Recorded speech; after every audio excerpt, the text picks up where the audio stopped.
You are not going to beat the market by following and chasing the crowd. That's why the smart money, the real smart money, is sitting on the sidelines, building cash and ignoring the noise. So let's break down the approach of the super investors, the top 1% of 1%, what they're doing in investing, and how you can position yourself to take advantage of every future opportunity like they do. Right now, the market feels like a ton of noise.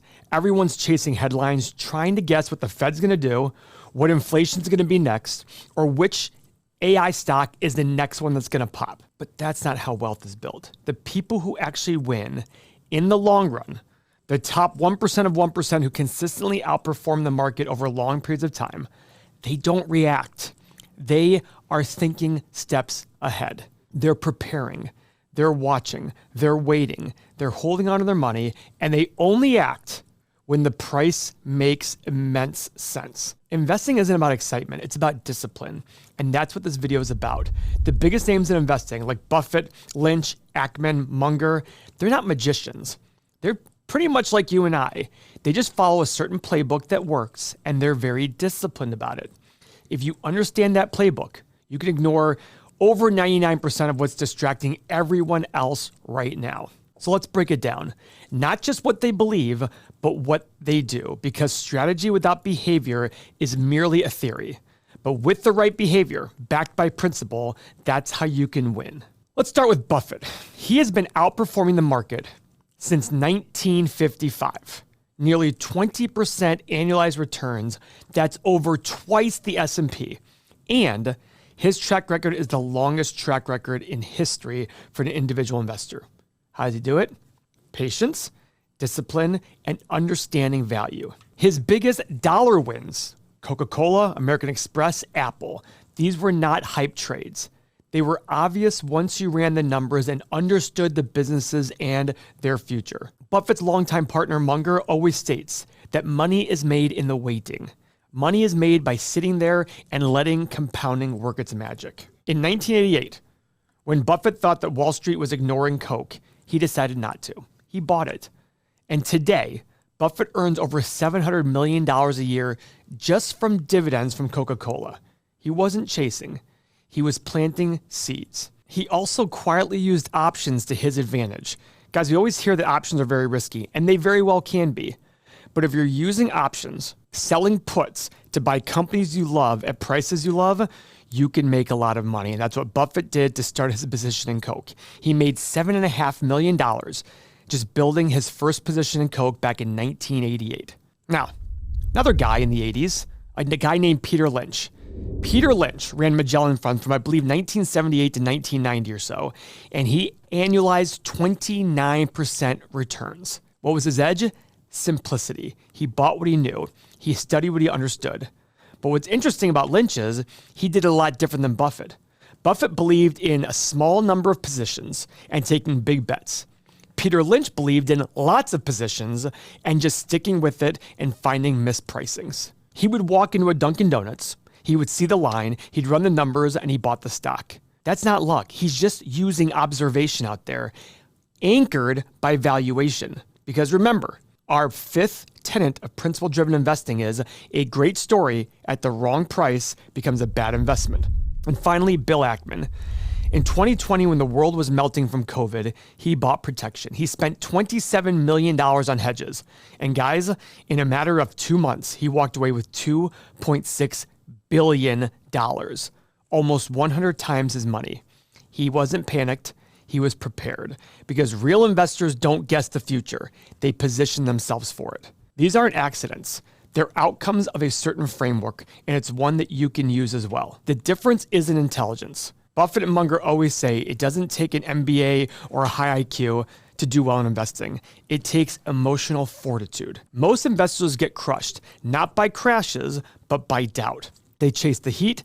They panic when things are bad. They panic on the red days. They second guess every decision the moment something dips. And the worst part?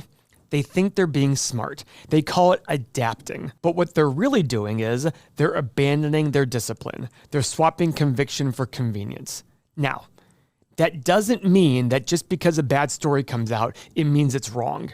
Absolutely not. Look at the example of United Healthcare.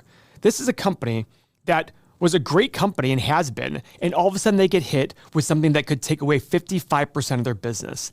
That's real. With that said, if you're a lawyer who understands that kind of law and can look in the documents and say, this is going to not end up being as bad as they think, you can use that to your advantage. But don't deny that there's still a fundamental problem with the future of the business as this goes on. The super investor, they don't think like that. They expect volatility, they expect boredom, they expect drawdowns and dead money phases, and they prepare for it. And during those times, they're sitting there and accumulating and preparing mentally and financially for the next opportunity.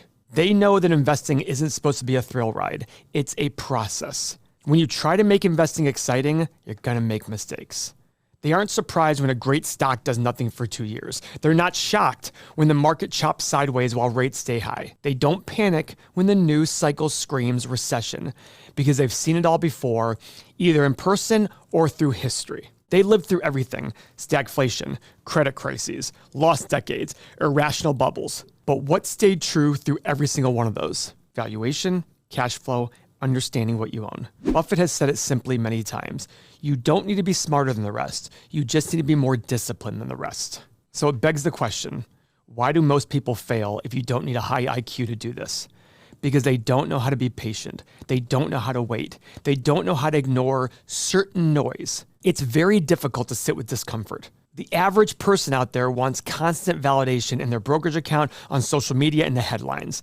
And when they don't get it, they get worried. The top investors don't need public reassurance. They just need to trust their conviction, trust their data, and know that in the long run, it will pay off for them. They understand what they paid versus what it's worth.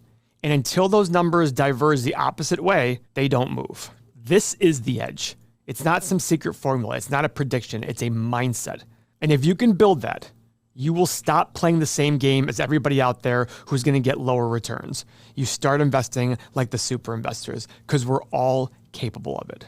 No matter what the market's doing, whether it's screaming higher or grinding sideways or collapsing, you need something to fall back on. Not just ideas, not opinions. You need principles. Here's what we follow, and it's the same exact foundation used by the super investors we just talked about. I have called it principle-driven investing. Now, what does this mean before I go through the 5 tenets? Guys, when you're investing, you got to have certain foundations and principles you believe, and they're not numbers oriented, they're mindset oriented. I created these and I thought to myself, what are the 5 most important things I would want to repeat to myself every single day? Well, it happened naturally. These are the things that happened. First off, first tenet, we're investors, not speculators. Guys, speculators buy based on price movements and hope. Investors buy based on valuation and understanding the math and the story together. If you're trying to guess what'll go up next week, that's speculation. Hell, if you're trying to guess what's going to go up in the next 2 or 3 months, that's speculation. But if you're buying a business based on its fundamentals, its cash flow, its potential moat, but the disconnect between price and value, that's investing. I love the comment that Buffett makes. If you're not willing to hold something for 10 years, don't own it for 10 seconds. That's investing. Buffett doesn't speculate. Lynch didn't chase fads that were mispriced. These super investors buy with purpose. Tenet number 2, every investment is the present value of all the future cash flows. This is really important to understand. The reason being is if you buy a company for $1 billion and it's going to pay you, call it $100 million a year for the rest of the time, what's it worth? What if you pay $1 billion and it's going to pay you $400 million a year the rest of the time? Which one's the better deal? Obviously this one. Now, what some people will do is say, oh, this one that generates $400 million a year, it's a much better company. I'll pay $10 billion for it. Well, now the other deal is better. Guys, whatever cash you're going to generate over the lifetime of investment, that's going to determine your return relative to what you paid. Now, what's the hard part there? We don't know the future.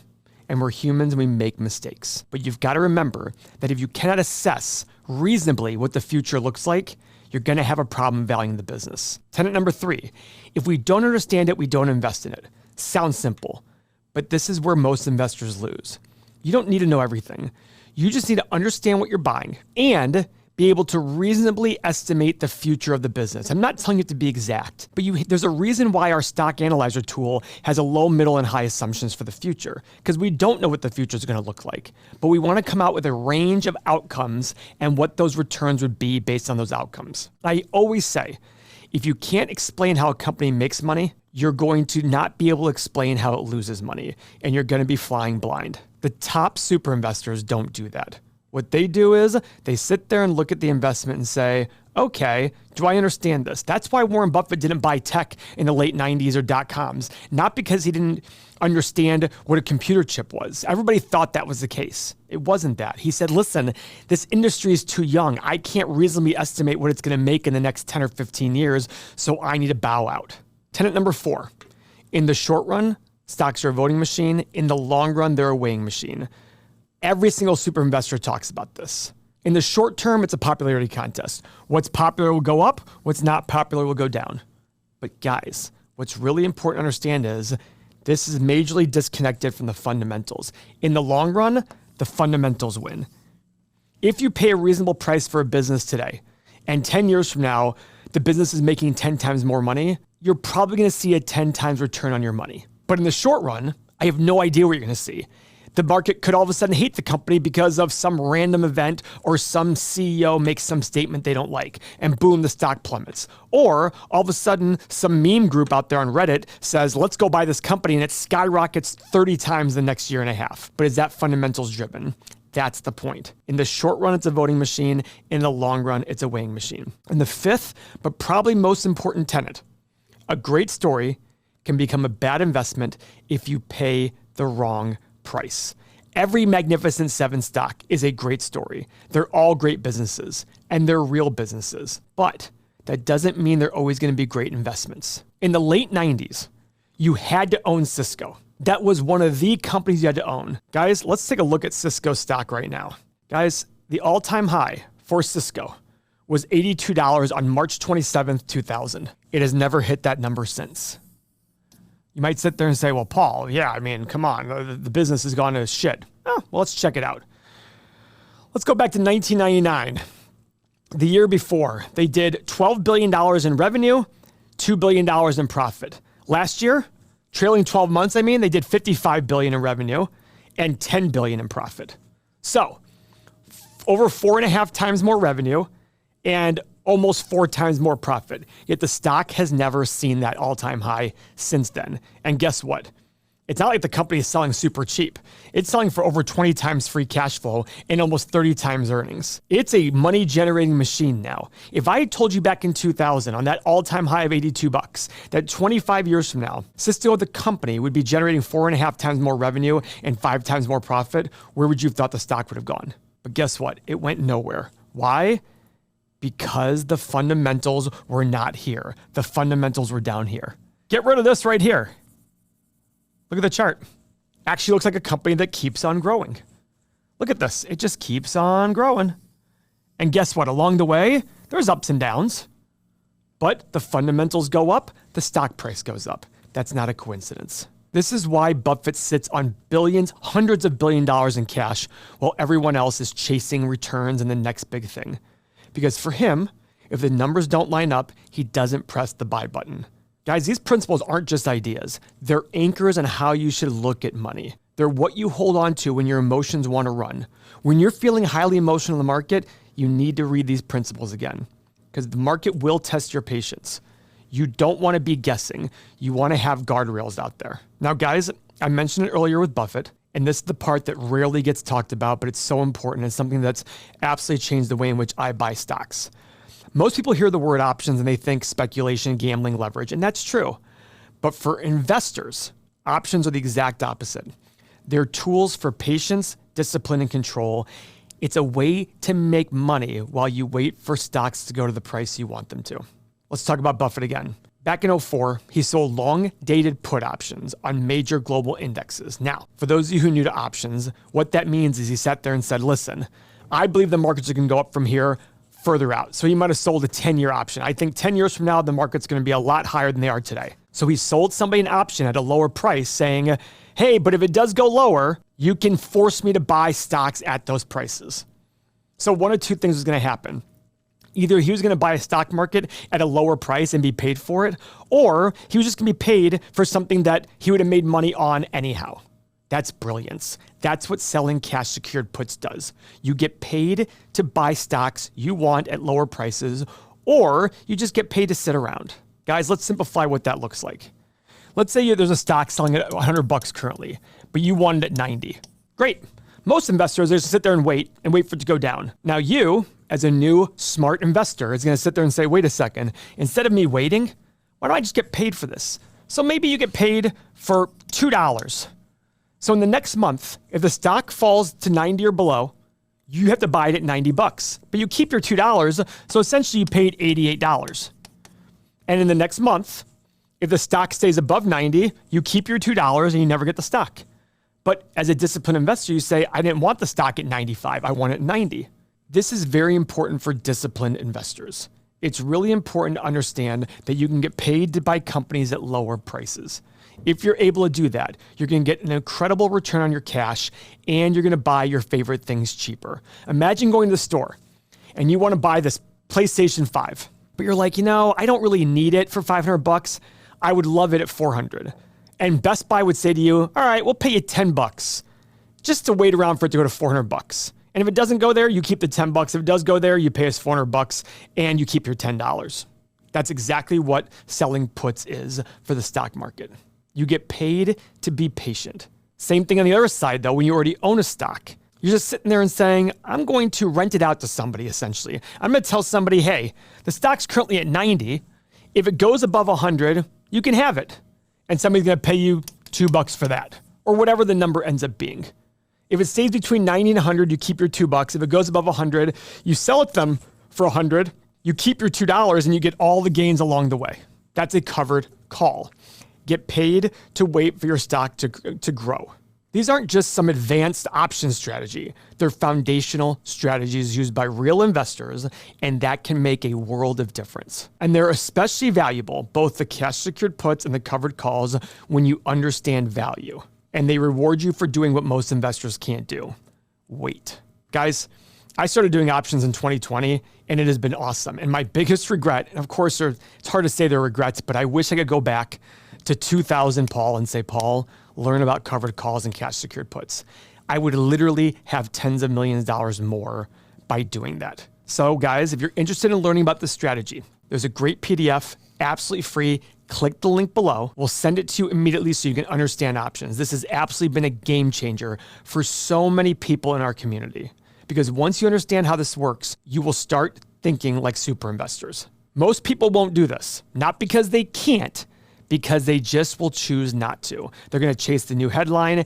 They're going to get bored holding cash. They want to have the crowd believe in them the same way they believe in the crowd. And that's the best way to mediocre returns. But you don't have to play that game. You've already made it this far in the video, which shows me you're a different thinker.